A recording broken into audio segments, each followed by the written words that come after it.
Whispers beneath the glass. It began on a Tuesday morning, quiet, ordinary, the kind of morning that fools you into thinking your life is still your own. The coffee machine hummed, sunlight drifted lazily across the kitchen floor, and the smell of toasted bread filled the air. Everything looked peaceful.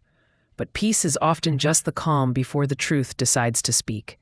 I was scrolling through emails when her phone buzzed on the counter beside me. She was upstairs, humming softly, water running in the shower. The name that flashed on her screen made my stomach tighten. James Harlow. I knew the name. She had told me stories about him, how he'd broken her heart, how she'd sworn never to go back. But the message glowing on her phone didn't sound like the memory of heartbreak. It said, "Can't believe you pulled it off. This trip's gonna be fun. Fun." I stared at that single word until the letters stopped looking like a word and started looking like a wound. She came down a few minutes later, her hair damp, her skin glowing, smiling the same soft smile I used to think meant love. "Coffee?" I asked, keeping my voice even. "Thanks, baby," she said, taking a sip. "You okay?" "Yeah," I lied, because that's what you do when you love someone who's slowly teaching you not to.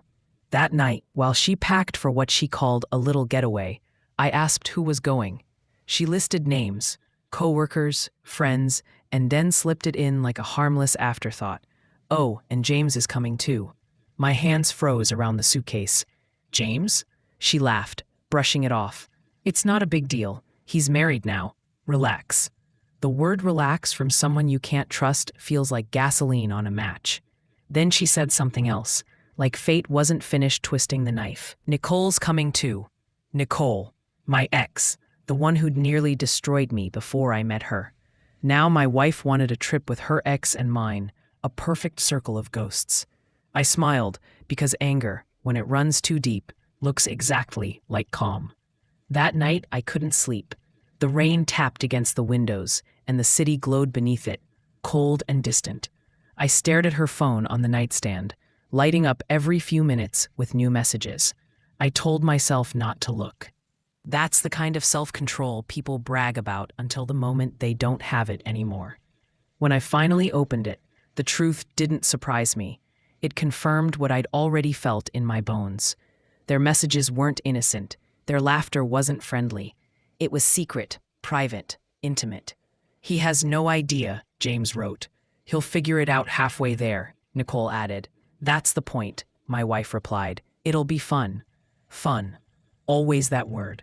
I sat in the dark for hours, the glow of her screen painting my face with light I didn't deserve. I wasn't angry anymore, just hollow. There's a moment when betrayal stops hurting and starts teaching. I learned more in that silence than I had in years of love. By morning, I had a plan. Not revenge, not chaos, just clarity. She kissed me before work. I smiled back. The performance was flawless. While she went about her day, I sat at my desk, canceling every joint booking, closing shared accounts, moving funds to a private reserve she didn't know existed. Then I called my lawyer. "Prepare the papers," I said simply. He didn't ask what kind. He didn't have to. That evening, our house came alive. Laughter, music, wine. She'd invited them all over. James, Nicole, a few friends. They drank like the world was kind. She laughed like she wasn't lying. I watched them from the kitchen, invisible behind the glass door. And in that moment, I saw something strange. She wasn't evil. She wasn't cruel. She was just lost. Lost in the thrill of being wanted again. Lost in the reflection of a life she thought she'd missed. When they left, I followed her into the living room. She was glowing with the aftertaste of laughter. "You're quiet tonight," she said. "I'm just thinking," I replied. "About what?" "About how people change when they think no one's watching." She frowned, confused, until I slid her phone across the table. Every message, every photo, every lie. Her breath caught. "Adam, it's not what it looks like." Then explain it. But she couldn't. The silence stretched until it wasn't silence anymore. It was confession. The phone buzzed in her hand. "James." I took it and answered. "Hey," he said, casual. "We're still good for tomorrow?" "Not anymore." I said, my voice calm as glass. He went quiet. Who is this? The husband. I hung up. She stood there trembling. What did you do? Nothing you didn't already start. Tears rolled down her cheeks. Please, Adam, we can fix this. I looked at her for a long time, the woman I had once loved so completely that I couldn't see her flaws even if they stared back at me. No, I said, softly. We can't fix something that wasn't broken. It was never real enough to break. I packed one bag, just one. She followed me to the door, crying, reaching out. Where will you go? Somewhere quiet. Will you come back? Not if I can help it. The door didn't slam. It clicked shut, gentle and final. Like a story that finally learned how to end itself. The airport was almost empty. I sat near the window, watching the city disappear in the rain. The plane took off through clouds that looked like smoke from something burning far below. People say revenge feels like fire. They're wrong. It feels like frost. Clean, cold, absolute. Fire destroys the other person.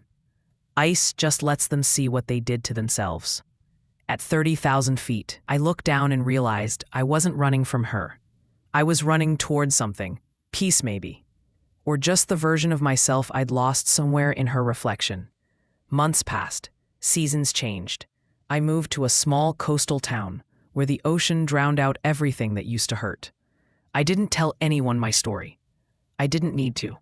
The sea already knew how to keep secrets. Then, one afternoon, a letter came. No return address. Inside, a single photograph. Her, standing by the water, wind in her hair, eyes hollow. On the back, in her handwriting, 4 words. Silence hurts the loudest. I folded it, slipped it into a drawer, and went outside. The air smelled like salt and rain. The sun sank beneath the horizon, leaving only whispers beneath the glass of the ocean. And for the first time, I understood. Endings don't always roar. Sometimes, they fade softly, leaving behind nothing but quiet. The kind of quiet that feels like freedom.